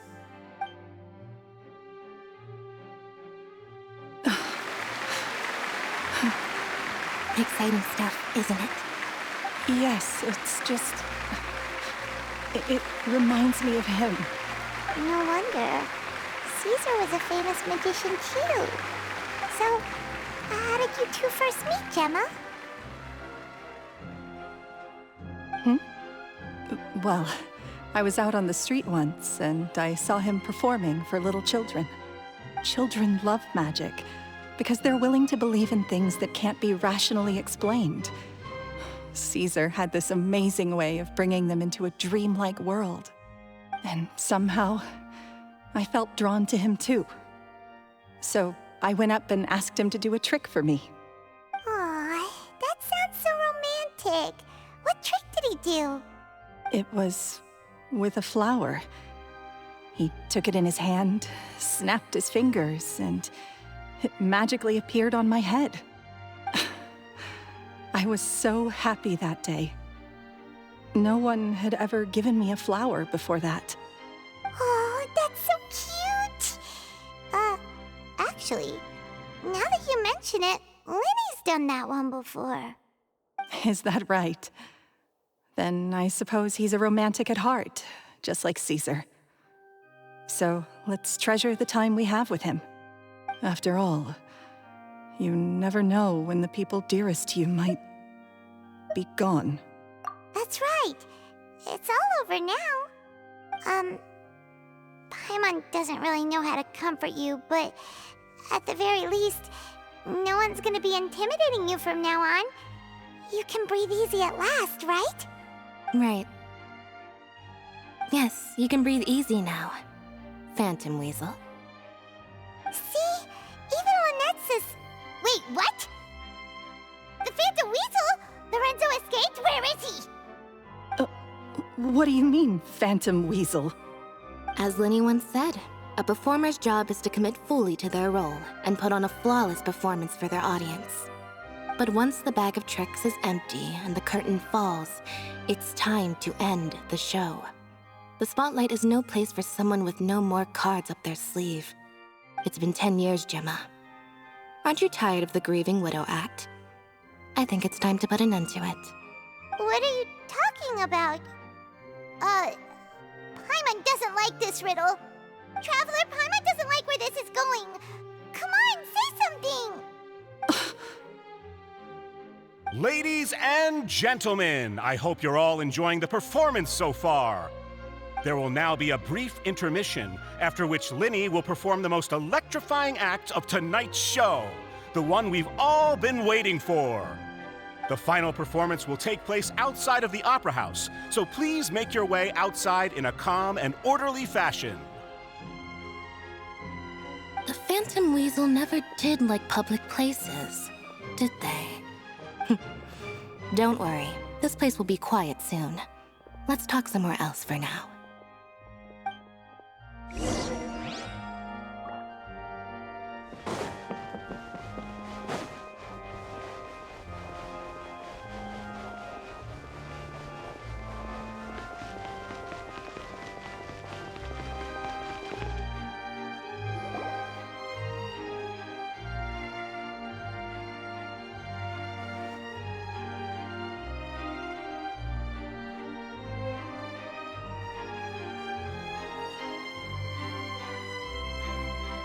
Dear me, this is awkward, isn't it? And unfortunately, I'm all out of gadgets, so I'm afraid I can't do any tricks to liven up the mood. This is a big mistake for a magician to make, but thankfully, I do have a backup plan. Now, who wants to hear a story? Lenny, don't we have more important things to address right now? Lynette accused Gemma of being the real Phantom Weasel a moment ago. Oh, what the heck's going on? All in good time. Magicians are good at guessing what people are thinking. I know the questions you want to ask. And as it happens, the story I'm about to tell might answer a few of them. Really? Well then, let's hear it! Paimon's dying of curiosity here! Let's go back to the very beginning. A decade ago, when the Phantom Weasel was terrorizing the court of Fontaine. She never missed a target, never left a trace, and no treasure was safe from her thieving hands. But as her infamy grew, so did the readiness of the police, and her opportunities to act became ever fewer. Every day, she ran the risk of being exposed for who she was. Of course, she could not simply take this lying down, and before long, she found her ticket to freedom. She would create a scapegoat, a false weasel to close the chapter on her behalf. After weighing her options, she set her sights on a renowned magician, Caesar. After all, magic and theft shared enough similarities for people to buy the story when the truth came out. So then what? Being the master deceiver she was, the the weasel easily earned Caesar's trust. Now all that remained was to frame him for her countless crimes. But as she was considering how to make her move, she noticed Caesar's aggrieved pupil, and a new thought entered her mind. Maybe I don't need to get my hands dirty after all. At her encouragement, Lorenzo tampered with Caesar's magic box, causing him to fall to his death. Afterwards, Lorenzo seized his master's property, and the weasel set about tarnishing Caesar's reputation. Two co-conspirators committed the perfect crime.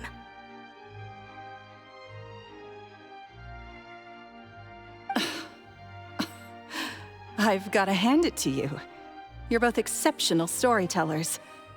It's enough to make even me wonder whether there was really another mastermind behind all this, pulling the strings. But I just have one question. You seem to think that I am the villain in this tale. What's brought this on, Linny?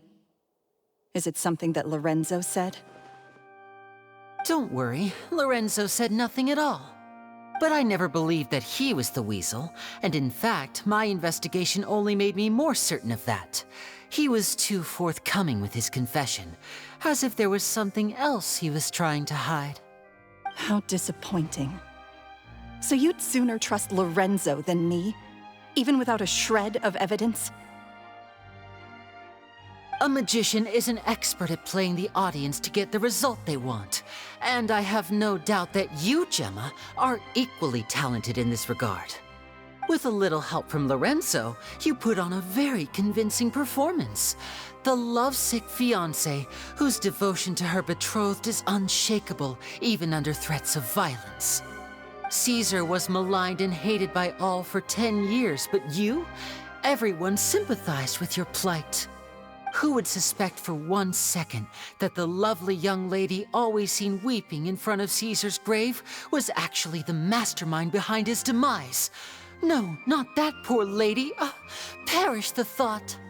Wait, so you mean the whole intimidation thing was just a hoax? Gemma and Lorenzo were both in on it? But why would Lorenzo agree to that? And why didn't he sell her out even at the end instead of admitting to being the weasel himself? Yes, why indeed? Maybe Gemma herself could enlighten us on that question. Well, Linny, if you're so confident in your version of events, then I think the answer should be obvious. Having killed Caesar with his own hands, Lorenzo was plagued by overwhelming guilt. Revealing the Phantom Weasel's true identity would serve no purpose. But if the Weasel remained free, then she could take care of Lorenzo's loved ones. An excellent answer, though sadly a little dull. Is that right? Well, don't let me bore you. If you'd care to change the topic to something more interesting, I'd be much obliged. As a matter of fact, there's one thing I'd really like to understand. Why would the real weasel have targeted things that only have value to other people? Could you shed any light on that? Of course. After all, we're just telling stories here, aren't we? If I had to guess, I would say that the real weasel must have had a terrible childhood. Left to fend for herself after her parents died young. Betrayed, scorned, beaten. She'd scrounge waste paper from garbage bins to draw on, using twigs and dirt for lack of ink and pen. She'd sew ugly rag dolls from whatever scrap material she could get her hands on. This was her only source of happiness in life. But it was all she needed, and she was content. Until the world decided that even this was too good for her. Once again, she was betrayed. And this time, everything was taken from her. She felt like life was a miry pit that dragged her further down the more she struggled to escape. At that tender age, she should have been happy. Instead, she stood in the shadows and watched with envy as all good things in the world passed her by. This was a fate too cruel for anyone to bear. Her pain became a breeding ground for dark thoughts, Thoughts which festered and grew into a twisted solution to her troubles. I detest the happiness of others, in all its forms alike. I will rob them of everything they hold to be good and true, and it will fill the void in my soul. That's some pretty heavy stuff. Now it all makes sense. Does this story satisfy you, Linny? Yes, it is quite to my tastes. Thank you for helping to clear up my confusion. Huh. That's right. What drove you to write that letter, Gemma? What were you trying to achieve there? Because without that, none of this would have ever come to light. She didn't write the letter. After 10 long years, I'd hoped that the Phantom Weasel would be consigned to the history books by now. But it seems like someone still wasn't ready to let her finally be at peace. Linny. Or should I call you the Phantom Copycat now? You were the one who posted that letter outside the Opera House. But why?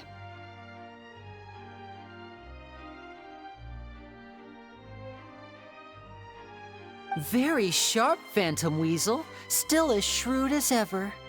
Well, no need for me to be coy about it. Our goal was to clear Caesar's name. The most straightforward way to change the public's impression of Caesar was to force the Weasel to show themselves.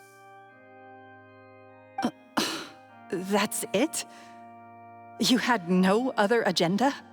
Of course we did. We made it quite clear in the letter, I believe. I shall take from you that which you hold most dear, just as you did to me 10 years ago. 10 years ago? You mean Caesar's death? You met him? Wait. Oh, I get it. You were those two obnoxious kids. It's been so long, and you're all grown up now. I didn't recognize you. He taught you magic back then, didn't he? For what, 10 days or something? And you went to all this trouble. Why? Because you feel like you still owe him something? We remember all our debts, however great or small. 10 years ago, Caesar's reputation was torn to shreds, and his legacy was thrown out. 10 years on, and no one cares what the truth is anymore. But we did not forget, and so we came to find you. And? What exactly did you take from me? I'm still standing, as you can see. Lorenzo has admitted to everything. I'm free. Free? Do you really think so? Caesar once told me that even though the world is filled with lies and falsehoods, we must find our own truth. I think that applies to you too. Truth can take many forms. Prized possessions with nostalgic value, fervent hopes and dreams, and irreplaceable people. Life took many things from you, and those wounds never healed. When they ached unbearably in the dead of night, stealing became your way of numbing the pain.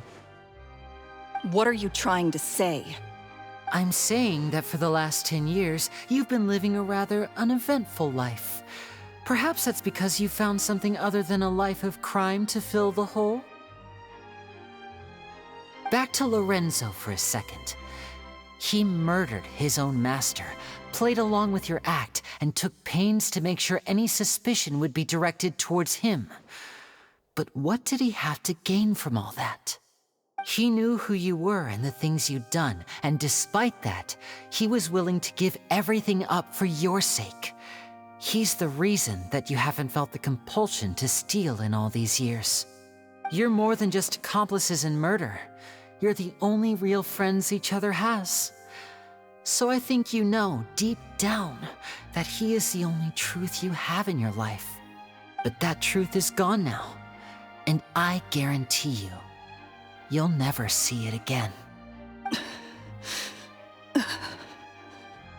Congratulations on your freedom. Gemma. Your freedom will cost you dearly. From now on, you'll be all alone in a world full of lies and falsehoods. I do hope you'll be able to bear it. You've still got a long life ahead of you after all. Gather round, one and all. The time has now come for the amazing Linny to perform his final act in tonight's show. I'm sure you're all wondering what he has planned for the grand finale. Well, wonder no more, for the answer is a death-defying high-altitude escape. A high-altitude escape? I'm sure you all remember the magician Caesar.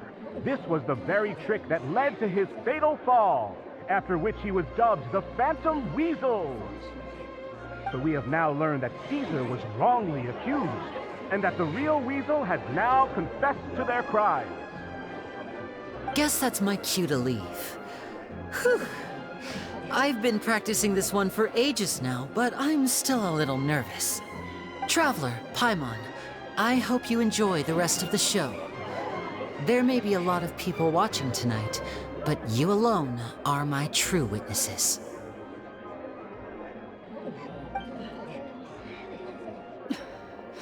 Linny, wait. You two hid a lot from Caesar. He went to his grave without ever knowing your secrets. So what about now? Are you an open book? Or are you still the same as ever? You don't have to tell lies to end up isolated and alone. One day, you'll end up exactly where I am today. Maybe then you'll finally understand. You're wrong. I'm nothing like you.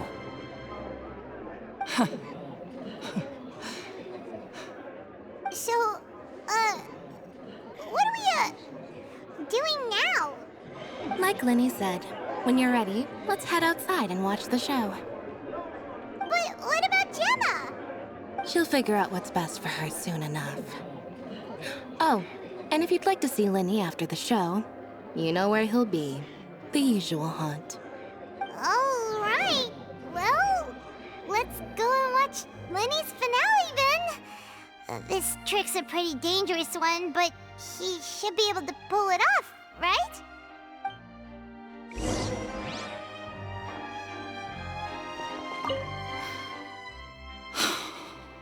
What is my truth? Sometimes I think I'm like a gambling addict.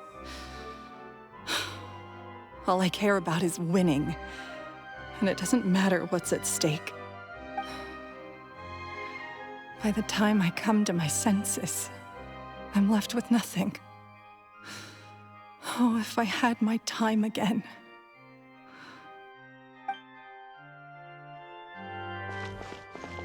Magicians are not like thieves. Thieves only tear things apart. But good-hearted magicians, they put things back together.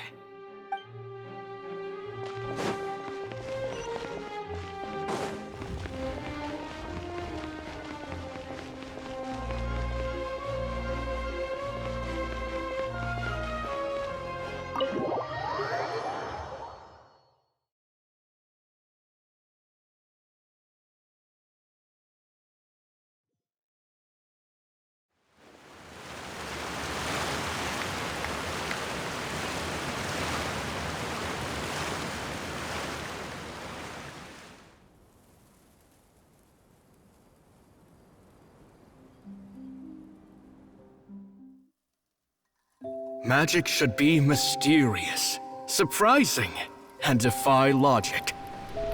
Magic is hard work. Every single movement has to be practiced thousands of times. It's all right. We're used to that.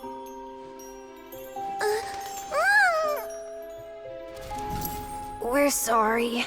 You've taught us so much, but we can't tell you the whole truth. It's okay. Do you still remember what I told you? This world is full of lies and falsehoods. I only hope that one day, you can find your own truth. What about you? Have you found your truth? Magic is my truth. I want to perform a magic trick so great that people will always think of me when they talk about it. For a magician, what greater honor could there be? Look! Behold! Linny is sealed inside the box. Will he manage to escape? 10 years ago, Caesar attempted this very trick, and it was at this precise moment that...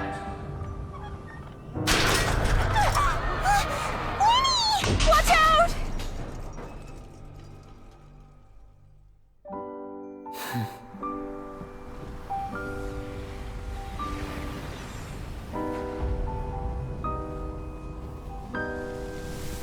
Mysterious. Surprising. And logic-defying. Isn't that right? This honor belongs to you, Caesar.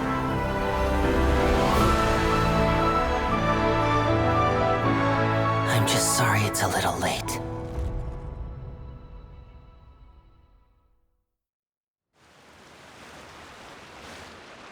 Did you see that? 1 minute he was falling, and the next, he turned into flowers. How could he possibly have done that? How mysterious. I didn't blink once. He just vanished, right in front of my eyes. What a heart-stopping magic show! This was really worth the trip. Caesar's name has finally been cleared, and Fontaine's new star magician Linny has fulfilled a wish on his behalf. Oh, I couldn't ask for a better grand finale. It will make a great headline for the Steambird tomorrow, even if I do say so myself. Whew. Looks like everyone really loved Linny's grand finale. Paimon doesn't see Linny anywhere. Where'd he go? Oh, Lynette said he'd be waiting for us at the usual haunt. But, where is that? Oh, you mean the one where Caesar's buried? Yeah, that's probably it. This whole magic show kinda seemed like Linny's way of saying goodbye to Caesar. So it makes sense that that's where he'd be afterward.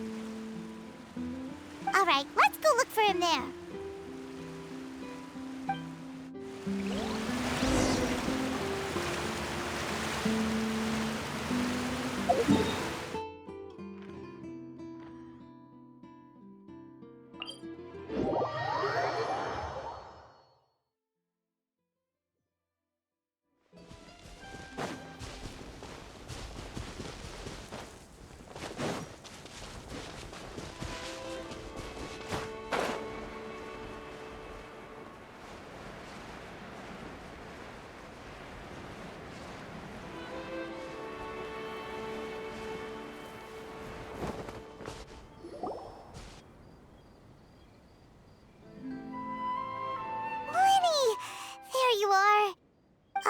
Are you alright?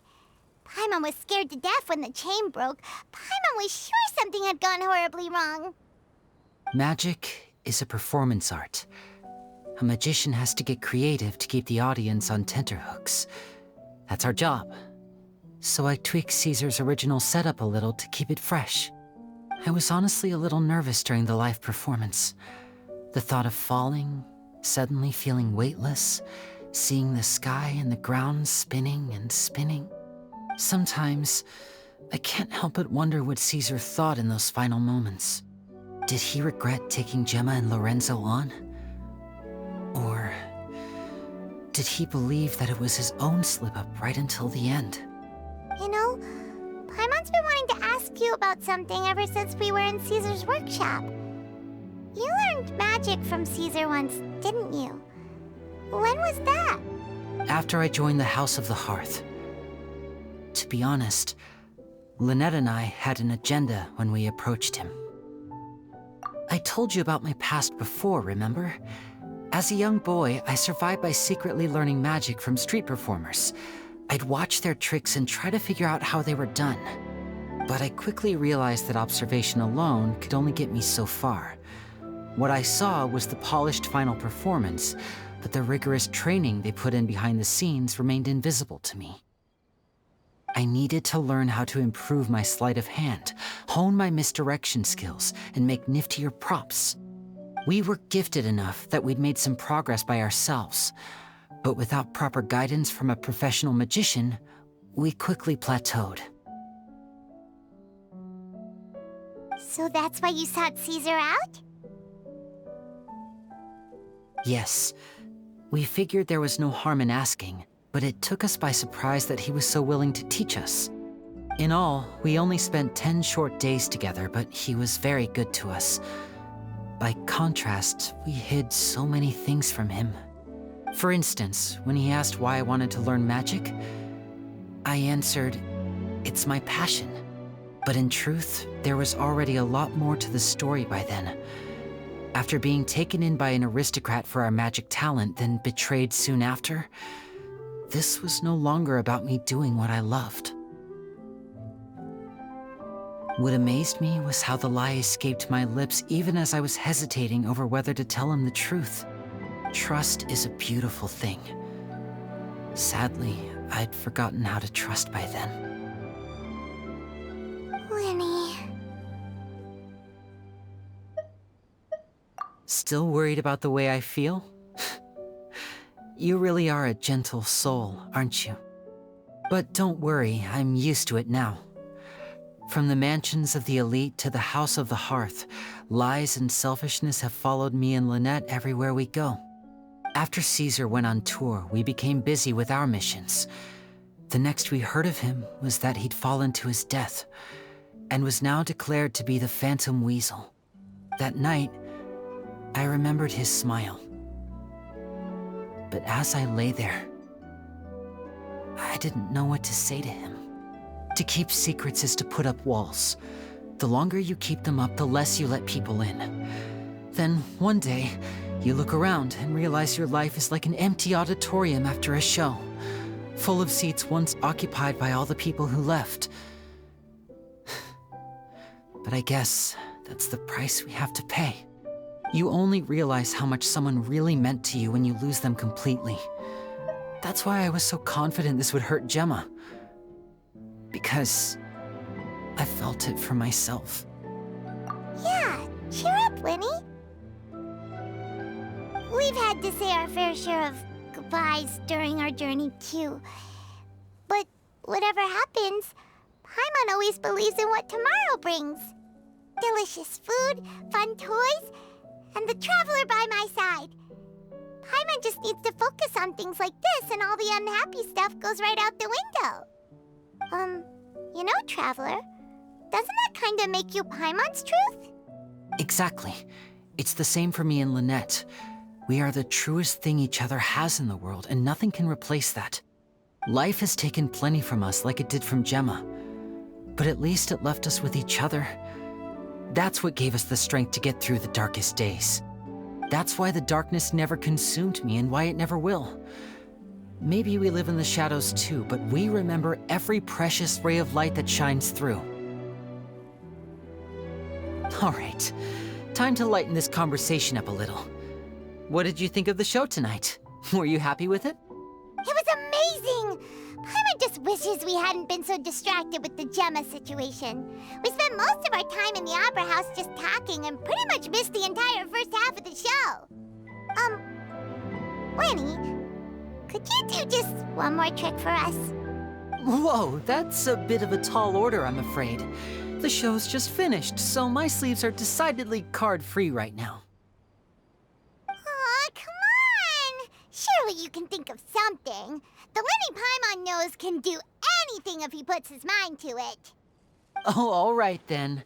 I'll give it a go, but only because it's you. Watch closely. I have a flower in my hand. You liar! There's nothing in your hand! We ain't going along with this! Huh? My goodness, you're right. But I could have sworn I brought one here with me. Okay, try this. Count down with me. 3, 2, 1. 3, 2, 1! Now, have another look around. Maybe the flowers appeared somewhere else. Really? Let's see. Wow, there it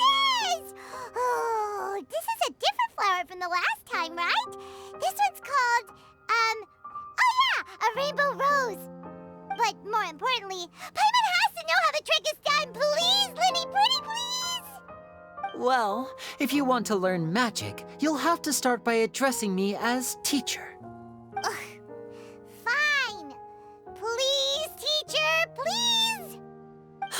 Since you asked so nicely, I'll share one little tip with you. Namely, the student of magic cannot solely rely on others being prepared to reveal their secrets. You have to observe, think, and find the answers for yourself.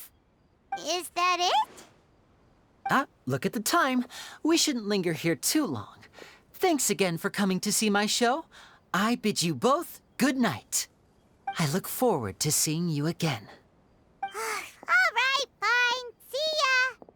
Shall we head back down too? Oh, Paimon can't wait to read The Steambird tomorrow. Paimon bets Linny and Caesar will be plastered all over it. Let's head to the Steambird's offices tomorrow morning and see what we can find out.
I'm very sorry, Charlotte, but my sister and I are quite busy today. I'm afraid we'll have to decline this interview. Oh, please, Linny, I'll only take a moment of your time, if you would be so kind. Huh? What's happening here? I spent all night writing my piece about the Phantom Weasel, and it was going to go to print this morning. But just as dawn broke, I suddenly received news that Caesar's fiancée, Gemma, had contacted the guards and confessed to having been the real Phantom Weasel all along. That was quick. Hmm? Too late, bro. That was quick, you say? It sounds like I've got some catching up to do. Please, fill me in. Whoops. Aha! My instincts did not lead me astray. You do have something to hide. Gemma turning herself in must have something to do with Linny's performance last night.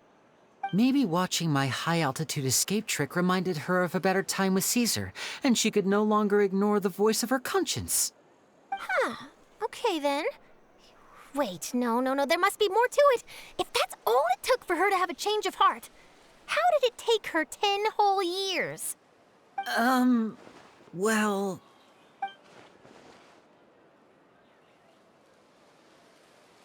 Oh, I remember now. You and Gemma were nowhere to be found after the show. What happened between you? Quickfire question. Where did you all go after the show? Oh, we went to the cemetery and Linny did a private magic trick just for us. actually. Glad you mentioned it. Because that reminds Paimon, guess what? Lenny started using rainbow roses in his tricks. What? I don't recall ever having received a rainbow rose from you myself. Is this supposed to mean that they're more important to you than your own sister? No, I just, What the... What now? Oh, did Paimon say something wrong again? This is getting pretty awkward. What do we do, Traveler? Seems like this interview wasn't meant to be. Well, never mind. There's always next time.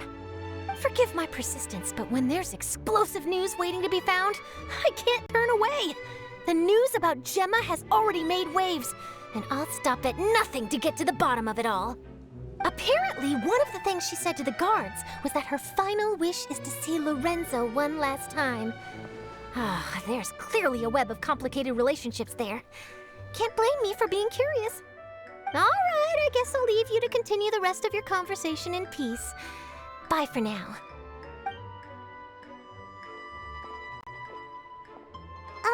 Lynette? Paimon didn't mean to... Don't worry, I wasn't angry. I was just trying to distract her. Oh, really? Oh, thank goodness. You scared Paimon there. Phew. You and me both, Paimon. You and me both. At least it did the job, right? Please, take good care of that rainbow rose. I'd be really upset if you lost it.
you